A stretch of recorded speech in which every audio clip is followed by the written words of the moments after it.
Summer వచ్చేసింది. Summer holidays వచ్చాయి. పిల్లలకి స్కూల్ కాలేజ్ అన్ని బంద్ ఉన్నాయి కాబట్టి వాళ్ళ ఇంట్లో ఉంటూ మంచి టేస్ట్ ఫుడ్ జంక్ ఫుడ్ తినుకుంటూ వాళ్ళు వెయిట్ పెరిగిపోతూ ఉంటారు. సో అదే టైంలో వాళ్ళ పేరెంట్స్కి వెళ్తే వాళ్ళ పిల్లలు ఫిట్గా ఉండాలనుకుంటారు. ఆ టైంలో జిమ్లో జాయిన్ చేపిస్తారు. ఆ తొందర తగ్గాలని చెప్పేసి వాళ్ళు హెవీగా వెయిట్ లిఫ్ట్ చేస్తూ ఉంటారు. సో 18 years వరకు వాళ్ళు ప్రాపర్గా బోన్ స్ట్రెంత్ మజిల్ స్ట్రెంత్ ఉండదు, మనంతా స్ట్రెంత్ ఉండదు. సో ఆ టైంలో వాళ్ళ బోన్ స్ట్రెంత్ మజిల్ స్ట్రెంత్ అని గ్రోత్ అయ్యే స్టేజ్. ఆ టైంలో హెవీ వెయిట్ లిఫ్ట్ చేస్తా అంటే బోన్ మీద ప్రెజర్, బోన్ స్ట్రెంత్ ఆగిపోవడము, అలాగే హైట్ పెరగకపోవడము, ఇలాంటి చిన్న చిన్న ప్రాబ్లమ్స్ వస్తాయి. సో వాళ్ళ పిల్లలు ఎలాంటి వర్కౌట్ చేయాలంటే స్పోర్ట్స్ యాక్టివిటీ వర్కౌట్స్ ఎక్కువ చేయాలి. అంటే మీన్ స్కిప్పింగ్, వాలీబాల్, బ్యాడ్మింటన్ ఇలాంటి వర్కౌట్స్. అలాగే జిమ్లోకి వెళ్ళినా కానీ లైట్ ఎక్సర్సైజ్, అంటే హెవీ వెయిట్ కాకుండా light exercise, floor exercise, Cardy ఇలాంటి వర్కౌట్ చేపిస్తే okay. But heavy weight lift చేయకూడదు. సో ఫిట్గా ఉండడానికి సింపుల్గా 3 వేరియేషన్ వర్కౌట్ చెప్తాను, మీరు ఇంట్లో ఉండే వేసుకోవచ్చు.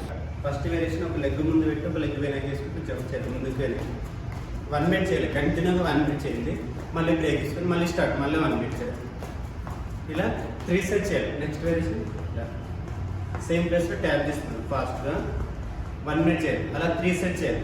నెక్స్ట్ వచ్చి ఇలా 1 2 3 4 5 6 ఇలా 30 3 sets చేయాలి. Thank you.